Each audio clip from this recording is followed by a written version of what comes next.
Hi my fellow crystal friends! I know I haven't filmed a video in quite some time, but I have been extremely busy.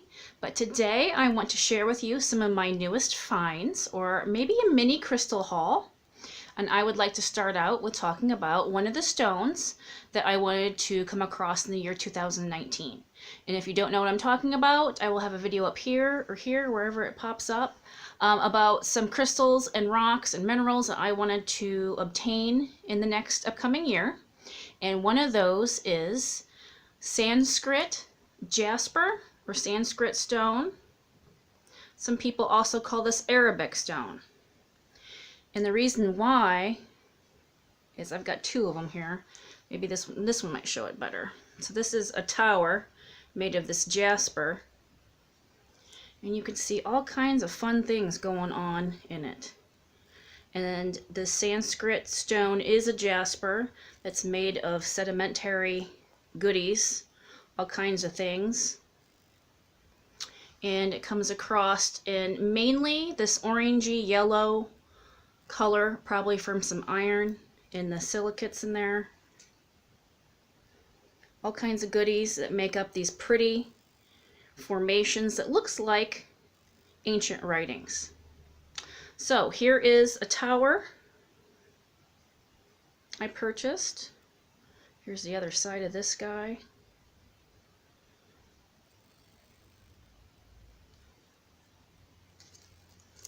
And then I also got this little mini tower that I'm going to put up at work near my desk.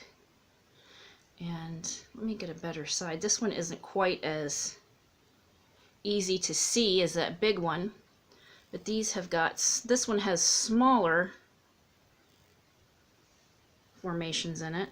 There you go.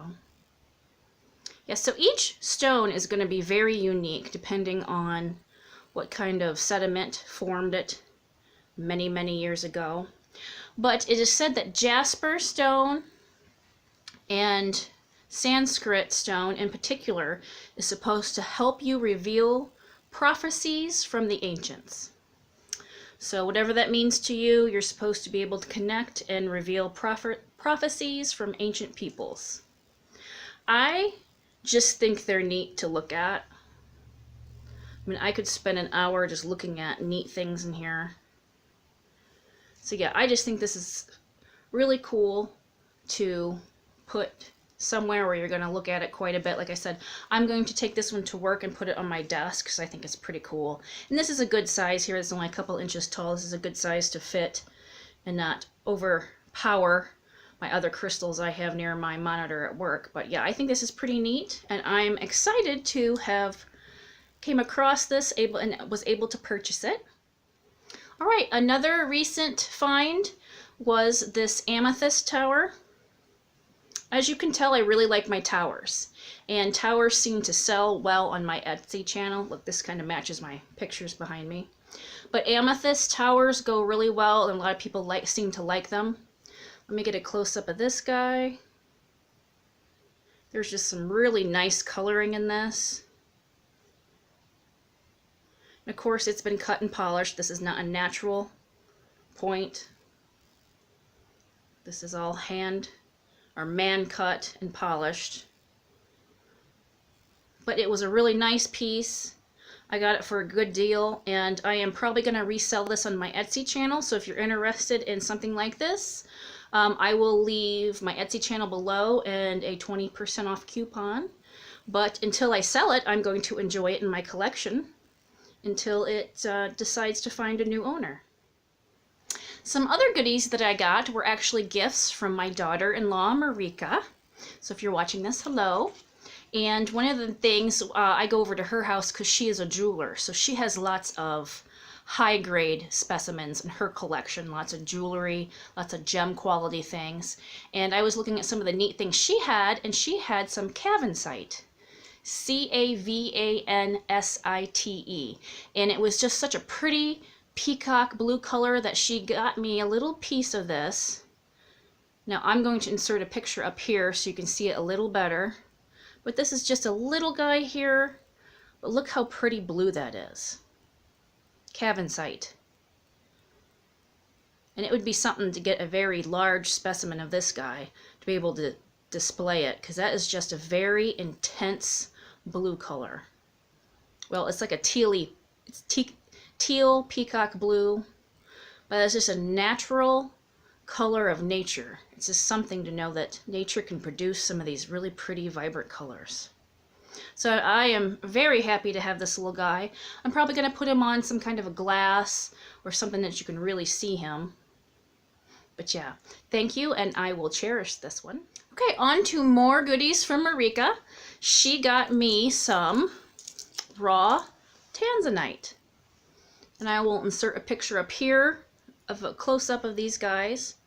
So I have some rings that have Tanzanite in it, and Tanzanite is a very pretty purplish blue color. As far as I know, it only comes from one mine, so sometimes they're kind of rare to get your hands on. But yeah, I have some rings with these in it. I thought they were pretty neat, and she was able to get me some raw pieces I'm going to do a crystal grid out of, so you will see these in the future. But they also match the theme of my room. I thought they were just pretty cool. Obviously, I can't afford to get the gem quality Tanzanite pieces, so these will do just fine for me. But I was really surprised to get these. I didn't know she was getting me anything, but they were kind of like a late birthday present.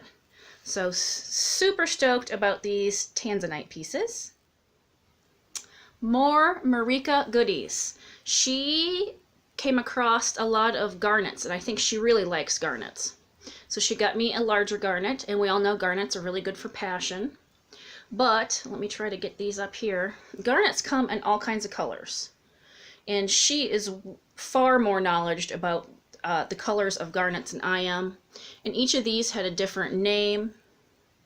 As this is like an orangey one. Here's yellow. Here are some, oh, let me try to get this up here. Some green ones, and I'm losing them. Now my cat's eating it. Okay, well, I just had to pry that out of Fizzgig's mouth because she was bound and determined to taste it. But here is a green garnet. Here is this yellow guy. Here's a piece of the darker orange. And you know, of course, all of these had their own names, and I should have wrote them down, but I didn't. But yeah, I'm pretty excited and happy to have a variety of colored garnets in my collection.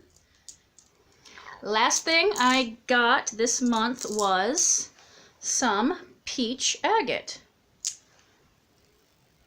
This is another thing that I wanted to get my hands on this year. I just find these really soothing. I'm not going to go into too much depth over what they're good for, because I'm going to do a separate video about these guys. But you can see the layers of agate in there. These are not dyed, these are natural. Let me get a better one. There we go. Yeah, peach agate to me is a very soothing stone, so I'm going to do a video dedicated just to peach agate and do probably a crystal grid and go in more in depth of what these do for you. But I'd also like to get my hands on a bigger piece for that video. So maybe in the next couple of months I will come across a bigger piece of this. But oh, I just love to hold these. These just soothe you after a long day of work. Just hold these, meditate with these, and it's like all your stress just kind of washes away. So yeah, that's going to be a fun video coming up soon. Okay, sorry guys, I forgot to add these to my video, but my bosses at work recently went to St. Lucia and visited some other islands, and they decided to bring me back some goodies. They brought me back some tiger eye bracelets, and this is a red tiger eye, which red tiger eye is hard to find, and you don't see it often. So they picked this up for me, and as you can see, here's some lava stone that you can put some oils in and wear throughout your day. But red tiger eye is really good for amping you up. It's kind of like carnelian, I think, for you. So if you need a little pep, whatever you're doing, you need some more energy, you need some stimulation, I think this would be a good bracelet to wear. So very cool. And the other one they got me is a blue tiger eye. which is also very rare. Now, blue tiger eye actually does the opposite of red, and it's more of a calming and soothing stone. It helps relieve stress and just kind of brings your body back down. I'm going to actually use this when I'm doing yoga that pertains to my lower chakras. So if I'm doing lower chakra work, I'll probably use this for the root, sacral, and solar plexus. Solar plexus if I'm working with those. And then if I'm working in the mid-range, probably anywhere from the heart, throat, or third eye, I will be wearing this blue tiger eye. So these are going to be really good in chakra work. Any type of yoga, this blue one will be good for nighttime yoga if you're trying to relax and stretch out your muscles. This one's just a good one to wear at work to give you more energy. So more fun things from my collection, and I have been wearing these quite a bit since I've received them.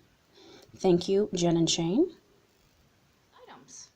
All right, folks, thank you for watching my video today. I'm glad you can join me, and I will see you in my next one. Bye.